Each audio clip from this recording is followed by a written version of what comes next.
حي على الصلاة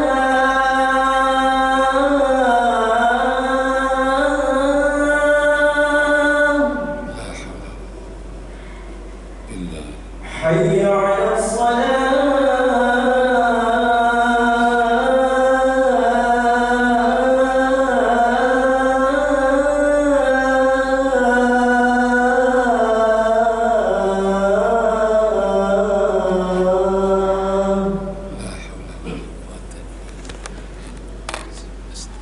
حي على الفلاح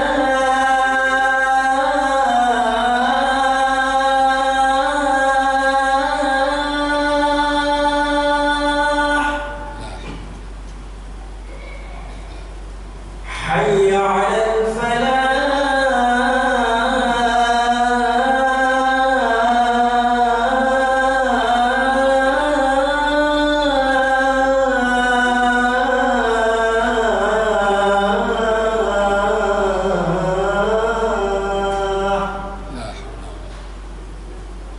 الله أكبر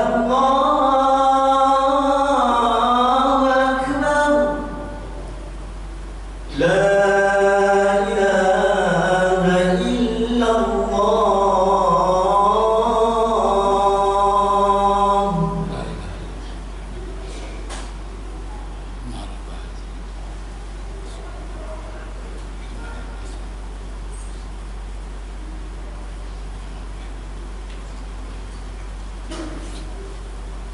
استغفر الله.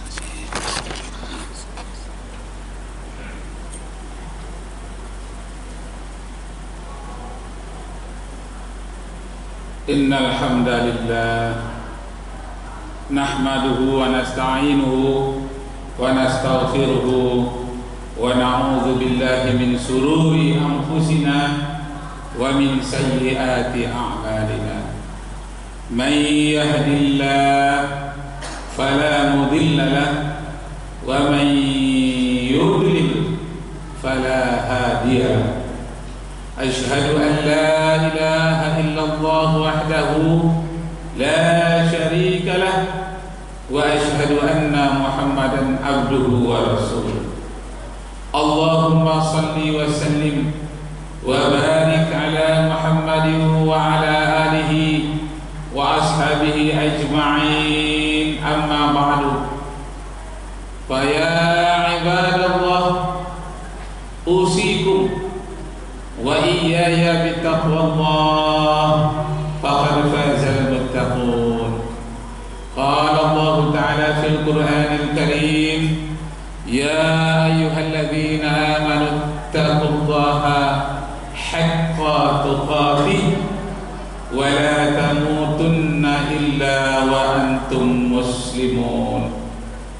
فقال أيضا: ومن يتق الله يجعل له مخرجا ويرزقه من حيث لا يحتسب.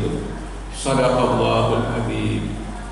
Kaum muslimin sidang Jumat yang berbahagia, pertama-tama marilah kita meningkatkan rasa syukur dan ketakwaan kita kehadirat Allah Subhanahu wa taala dengan sebenar-benarnya takwa, dan janganlah mati melainkan dalam keadaan Islam. Salawat dan salam kepada junjungan alam Nabi kita Muhammad sallallahu alaihi wasallam. Man shalla ala hina yusabbiha asran wa hina yumsiya asran adrakathu safa'ati yaumal qiyamah. Sabda Rasulullah, siapa yang mau berselawat padaku paling kurang 10 kali di pagi hari, 10 kali pula di sore hari, niscaya orang itu akan mendapat syafaatku kelak pada hari kiamat. Khutbah kita kali ini tentang kebebasan dan solidaritas umat Islam. Kaum muslimin yang berbahagia, kebebasan dan solidaritas, kebebasan yang diberikan oleh Islam kepada umatnya Pertama, kebebasan memilih agama. La ikraha fid din. Tidak ada paksaan untuk masuk ke dalam Islam. Diberikan kebebasan. Yang kedua, diberikan kebebasan dalam bidang usaha. Usaha apa saja, asalkan halal. Yang ketiga, Islam memberikan kebebasan terhadap belenggu yang selama ini menjerat di kalangan umat Islam. Apakah belenggu yang datang dari adat, apakah belenggu yang datang dari penguasa raja-raja, atau belenggu dari pola pikir masyarakat setempat. Kalau membebaskan manusia dari perbudakan, memang Islam beransur-ansur membebaskan manusia, masyarakat dunia dari perbudakan. Kemudian kebebasan dalam memiliki keturunan. Sudah jelas Islam membebaskan umatnya untuk mendapatkan keturunan, apakah laki-laki atau perempuan.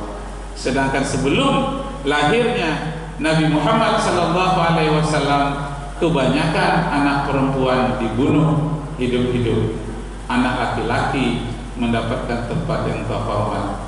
Sebagaimana di dalam Al-Quran dinyatakan, wa idza busyira ahaduhum bil untha zalla wajhuhu muswaddan wa huwa kadhib yatawara minal qawmi min su'i ma busyira bih ayumsikuhu ala hawnin am yadussuhu fit turab ala sa'a ma yahkumun. Apabila laki-laki jahiliyah, sang ayah dalam perjalanan perdagangan mendapat berita di rumah anaknya telah lahir seorang wanita, merah padamlah wajahnya mendengarkan berita itu, dan mereka cepat-cepat memberitahukan kepada keluarga agar menyembunyikan anak itu atau dikuburkan saja ke dalam tanah. Alangkah jeleknya hukum yang mereka perbuat. Jadi kaum muslimin yang berbahagia, budaya jahiliyah pada waktu itu tidak menghargai anak wanita. Nah, bagaimana pula budaya di zaman modern sekarang ini? Di Cina umpamanya, itu sudah doktrin dari negara komunis bahwa hanya boleh punya anak satu, baik laki-laki atau perempuan. Kalau lebih dari satu, maka fungsi bidannya adalah seperti malaikat maut. Dia akan membunuh bayi-bayi yang orang tuanya telah mempunyai satu anak. Jadi kaum muslimin yang berbahagia, orang-orang komunis yang tidak beragama, mereka tidak merasa berdosa membunuh anak-anak mereka karena takut miskin, karena jumlahnya yang begitu banyak. Kaum muslimin yang berbahagia, sebenarnya bumi ini mampu menyejahterakan masyarakatnya apabila masyarakatnya mau berbagi, mau hidup sederhana. Tetapi kalau masyarakatnya tidak mau berbagi, mementingkan kelompok atau pribadi, seluas apapun bumi ditambah 3 kali lipat lagi tidak akan cukup kalau dimiliki oleh orang-orang yang rakus. Tetapi kalau orang mau berbagi, hidup sederhana, ditambah pun makhluk di bumi ini 8 miliar lagi masih sanggup dibahagiakan oleh bumi ini, kalau hidup mau berbagi atau hidup mau sederhana. Jadi yang menjadi malapetaka di dunia ini adalah orang-orang yang zalim, orang-orang yang rakus, orang-orang yang tidak mau berbagi. Karena itulah kelahiran Nabi Muhammad sallallahu alaihi wasallam menyadarkan dunia. Pertama, jangan lagi ada bayi yang dibunuh, baik diaborsi atau dibunuh setelah lahir atau dibunuh dengan berbagai-bagai cara. Diselamatkan, tidak boleh demikian. Kemudian membebaskan masyarakat dunia dari perbudakan. Tidak boleh lagi ada yang diperbudak, baik laki-laki maupun wanita. Kemudian yang paling penting adalah membebaskan masyarakat dunia dari perbuatan syirik agar tidak diperbudak oleh syaitan, tidak diperbudak oleh iblis. Makanya di dalam surat Luqman ayat yang ke-14 dinyatakan, ya bunayya la tusyrik billah inna syirka la zulmun azim. Hei anakku, janganlah kalian melakukan perbuatan syirik. Sesungguhnya perbuatan syirik itu adalah kezaliman yang besar. Orang yang melakukan perbuatan syirik, dia memperalat jin, syaitan, kekuatan-kekuatan benda-benda lainnya, makhluk-makhluk gaib selain dari kekuatan Allah. Dia memakai kekuatan yang lain lagi yang dianggap bisa membantunya. Akibatnya dia berbuat zalim, karena makhluk-makhluk gaib itu meminta tumbal, meminta balasan, entah apalagi hal-hal yang bertentangan dengan kemurnian tauhid, hal-hal yang bertentangan dengan fitrah Islamiyah yang terdapat di dalam tubuh manusia. Kaum muslimin yang berbahagia, kebebasan yang dianut oleh dunia Eropa, terutama saat ini yang membuat gaduh dunia adalah Prancis, di mana ada beberapa orang korban akibat kebebasan menulis karikatur Nabi Muhammad sallallahu alaihi wasallam. Mengapa kesucian yang dimiliki umat Islam, nabi-nabinya tidak boleh dibuat gambar atau karikatur, kitab Al-Qur'annya janganlah direndahkan, Tuhannya jangan dipermainkan, jangan dibuat hina, jangan dipersendagurawan. Itu adalah hak asasi beragama yang harus dihormati masyarakat dunia, termasuk Prancis. Sedangkan Prancis mempunyai 3 ajaran, diantaranya ajaran liberty, ajaran kebebasan. Mereka meletakkan kebebasan itu terlalu tinggi, lebih tinggi daripada rajanya, lebih tinggi daripada dewa-dewa mereka, daripada Tuhan mereka. Terlalu tinggi meletakkan ajaran kebebasan. Akibatnya hal-hal yang tidak dibebaskan, yang tidak boleh dipreteli, tidak boleh direndahkan, mereka rendahkan, karena tidak meletakkan ajaran kebebasan sesuai dengan fitrah manusia. Kebebasan yang mereka anut terlalu tinggi, terlalu dalam, akibatnya menyentuh kepada hal-hal yang bersifat suci, yang bersifat fitrah. Bermacam-macam kebebasan, baik kebebasan dalam pergaulan seks antara pria dan wanita, kebebasan berekspresi, dan kebebasan demokrasi, dan kebebasan-kebebasan yang berlebih-lebihan. Akibatnya terjadi benturan dengan umat Islam yang mengharapkan nabi-nabi dibuatkan gambarnya, apalagi karikaturnya. Kenapa? Seharusnya saling menghargai. Kebebasan-kebebasan Prancis misalnya, kebebasan manusia, harus hargai kebebasan orang beragama dari segi lain. Jadi kebebasan pribadi manusia itu dihalangi oleh kebebasan yang lain. Karena itu dituntut saling menghargai, saling bertoleransi. Jangan kebebasan yang kebablasan, jangan kebebasan yang tidak tentu arah. Kebebasan seperti setan dan iblis boleh melakukan apa saja, termasuk hal-hal yang terlarang. Kaum muslimin sidang Jumat yang berbahagia, kalaulah manusia mampu dan mau meletakkan sesuatu itu sesuai dengan fungsi alaminya, sesuai dengan sunnatullahnya, sesuai dengan fitrahnya, tidak akan terjadi gesekan-gesekan, pertentangan antara satu yang lain. Kenapa demikian? Karena Allah sengaja membuat manusia itu berbeda-beda, bukan untuk dipertentangkan, tetapi untuk saling melengkapi, saling memuliakan antara satu dengan yang lain. Di dalam surat Al-Hujurat ayat yang ke-13 Allah berfirman, Ya ayyuhan nas inna khalaqnakum min dzakarin wa untha wa ja'alnakum shu'uban wa qabaila lita'arafu inna akramakum indallahi atqakum. Hai sekalian manusia, sengaja kami ciptakan kamu awalnya dari laki-laki dan wanita, Adam dan Hawa. Setelah itu kamu menjadi bersuku-suku. Setelah itu kamu menjadi berbangsa-bangsa.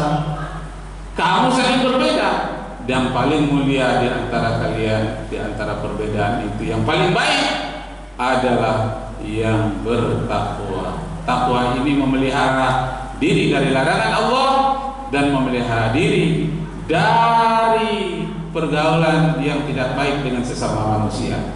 Baik akhlaknya terhadap Allah, baik pula akhlaknya terhadap sesama manusia. Duribat alaihim dhillatu aynama thukifu illa bihablin minallah wa hablin minan nas. Manusia akan ditimpa malapetaka kecuali mereka memelihara hubungan yang baik dengan Allah dan memelihara hubungan baik pula dengan sesama manusia. Kesimpulannya, kaum muslimin yang berbahagia, kehadiran Nabi Muhammad SAW menyempurnakan ajaran Islam dengan ayat yang berbunyi Al-yawma akmaltu lakum dinakum wa atmamtu alaikum ni'mati wa raditu lakumul Islam dinan. Nabi Muhammad SAW bermaksud untuk memuliakan manusia seluruh dunia, saling menghargai, saling menghormati, sehingga tercapai apa yang disebut dengan baldatun tayyibatun wa rabbun ghafur. Barakallahu li wa lakum fil Qur'anil azim wa nafa'ani wa iyyakum bima fihi minal ayati wa dzikril hakim. Aqulu qali hadza wa astaghfirullahal azim li wa lakum wa li sa'iril muslimina wal muslimat fastaghfiruhu innahu huwal ghafurur rahim.